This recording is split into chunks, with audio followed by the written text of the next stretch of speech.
சரவணபவாய நமः. என் தங்கமே, உன் தலை எழுத்து இப்படித்தான். நீ கஷ்டப்பட வேண்டும் என்று சொல்பவர்களிடம் சொல், என்னுடன் இருப்பது என் அப்பா முருகன் என்று. இந்த முருகன் உன் தலையெழுத்தையே மாற்றி எழுதுவேன். உன்னை வெற்றி பெற செய்வேன். உன் தொழிலில் முன்னேற்றம் அடைய செய்து புகழின் உச்சிக்கே உன்னை அழைத்து செல்வேன். என் பிள்ளையே, உன் பிரார்த்தனை நிறைவேறும் நேரம் வந்துவிட்டது. நீ இதுவரை எதை நினைத்து வருந்தினாயோ அந்த விஷயம் இல்லாமல் நீங்க செய்வேன். உன் மனதில் குழப்பத்தை ஏற்படுத்திக் கொண்டிருந்த அந்த விஷயம் நடைபெறாமல் செய்வேன். உன்னுடைய உடல், மனம், பணம் ரீதியான கஷ்டங்கள் அனைத்தும் நீங்கி செல்வ செழிப்புடன் வாழப்போகிறாய். இனிமேல் தான் உன் வாழ்க்கையை வாழப்போகிறாய். நம்பிக்கையோடு இரு என் பிள்ளையே. பிடிக்காத விஷயத்தை கண்டு கொள்ளாமலும் வேண்டாத விஷயங்களில் கவனம் செலுத்தாமலும் தேவையற்ற கேள்விகளுக்கு பதில் சொல்லாமலும் இருந்து பார். உனது வாழ்வில் பல நல்ல மாற்றங்களை காண்பாய். எந்த நிலையிலும் உன் மனதை நீ அமைதியாகவே வைத்திருக்க பழகு.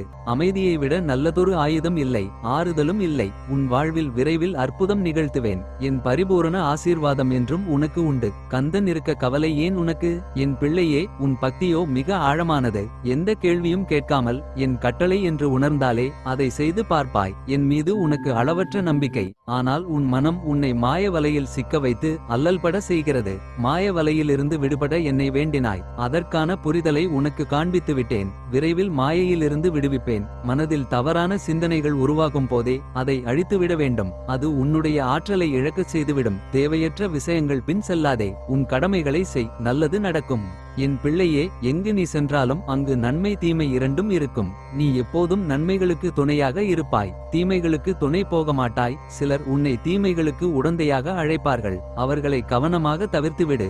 என் பிள்ளைகள் ஒருபோதும் துணை போக கூடாது. உன் கட்டுப்பாட்டை மீறி நிர்பந்தமாய் நடந்தால் அதை நினைத்து வருந்தாதே. சிலரின் புண்ணிய காலம் முடிந்து பாவ காலத்தில் அடியெடுத்து வைப்பவர்கள் செய்யும் வினை அது உன்னை சேராது, செய்பவர்களையே சேரும். உன்னை எந்த தீய வலையிலும் சிக்காமல் நான் காப்பேன். என் பிள்ளையே, என்ன குழப்பம்? நீ எடுக்கும் முடிவு சரியானதே. உன் எதிர்காலம் நல்லபடியாக இருக்க நீ சில முடிவுகளை துணிந்து எடுக்க உள்ளாய். அதனால் உனக்கு நன்மையே நடக்கும். எனவே நீ எடுத்த முடிவை பற்றி கவலைப்படாதே.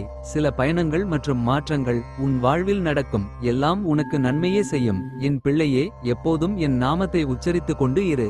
அது உன்னை எல்லா ஆபத்திலிருந்தும் காக்கும். மற்றவர்கள் உன்னை பற்றி பேசுவதை நீ கவனத்தில் கொள்ளாதே. உன் வாழ்க்கையில் எது சரியானதோ அதை செய்து வா, நல்லதே நடக்கும். வேலும் மயிலும் சேவலும் துணை நிற்கும். என் பிள்ளையே, நீ எதை நினைத்து கண்ணீர் சிந்தினாயோ அது உனக்கு ஆறுதலாக மாறும். நீ எதையெல்லாம் இழந்தாயோ அது அனைத்தும் உனக்கு திரும்ப கிடைக்கும். நான் உனக்கு கிடைக்கச் செய்வேன். நீ நம்பிக்கையோடு இரு.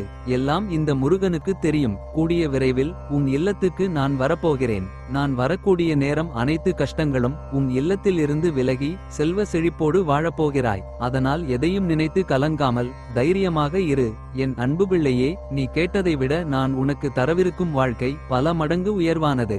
நீ மகிழ்ச்சியாக வாழப்போகிறாய். என் தங்கமே, நீ உனக்காக என்னிடம் கேட்டதை விட மற்ற எல்லோருக்கும் என்ன வேண்டுமோ அதைத்தான் கேட்டாய். இனி உனக்கானது அனைத்தும் கிடைக்கும். நீயும் அவர்களோடு சேர்ந்து சந்தோஷமாக வாழப்போகிறாய். என் பிள்ளையே, கனவு வேலையை விட்டு இப்படி கிடைத்த வேலையில் கஷ்டப்படுகிறோமே என்று வருந்தாதே. இப்போது இந்த கடமையை விருப்பத்துடன் செய். விரைவில் நீ விரும்பிய வேலை கிடைக்கும். நீ யோசிக்கும் அனைத்தையும் ஒரே நேரத்தில் செயல்படுத்த முயன்றால் குழப்பத்தில் முடியும். ஒரு நேரத்தில் ஒன்றை செயல்படுத்திவிட்டு பின்பு அடுத்த செயலில் கவனம் செலுத்தி முடி.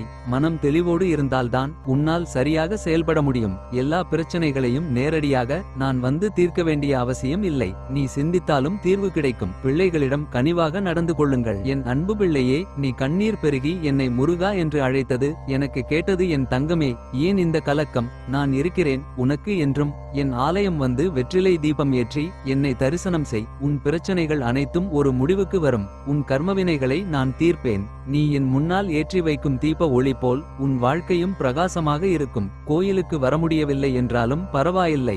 உன் மனதில் இந்த முருகனை முழுமையாக நினைத்து தீபமேற்றி வழிபடு.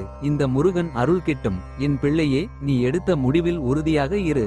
யாராவது உன்னை குழப்புவார்கள். நீ அதனை கேட்டு குழம்ப வேண்டாம். நீ எடுத்த முடிவின்படி நீ அந்த வழியிலே செல். உனக்கு துணையாக நான் இருப்பேன். பின்னால் வரும் காலகட்டங்களை நினைத்து வருந்தாதே. உனக்குள் இருக்கும் பக்தியும் நம்பிக்கையும் உன்னை ஒருபோதும் கைவிடாது. எல்லா காலகட்டத்திலும் நான் உன்னுடன் இருப்பதால் உனக்கு எதுவும் நேராது. அஞ்சாமல் உன் முடிவை சரியாக செயல்படுத்தி உன் வாழ்வை மகிழ்ச்சியான வழியில் கொண்டு செல். நல்லதே நடக்கும். வாழ்க்கை பயணத்தில் பலவிதமான மனிதர்களிடமிருந்து சில விமர்சனங்கள், குறைகள், எதிர்மறையான வார்த்தைகளை எதிர்கொள்ளும் போது கலங்காதே. அவர்களிடம் உன்னை பற்றி நிரூபிக்க முயற்சி செய்யாதே. உன்னை புரிந்து கொள்ளும் காலம் வரும். அதுவரை எல்லாவற்றையும் என் பாதத்தில் சமர்ப்பித்து விடு. உன்னை அறிந்த நான் உன்னுடன் இருக்கிறேன் என்பதை மறவாதே. என் பிள்ளையே, நன்றாக சிந்தித்து பார். ஒரு விஷயத்தை திரும்ப திரும்ப செய்து அதனால் பிரச்சனைகளை சந்திக்கிறாய் என்றால் நான் உன்னை காப்பாற்றவில்லை என்று அர்த்தம் இல்லை. நீ அந்த செயலை கைவிட வேண்டும் என்று உனக்கு உணர்த்துவதாகும்.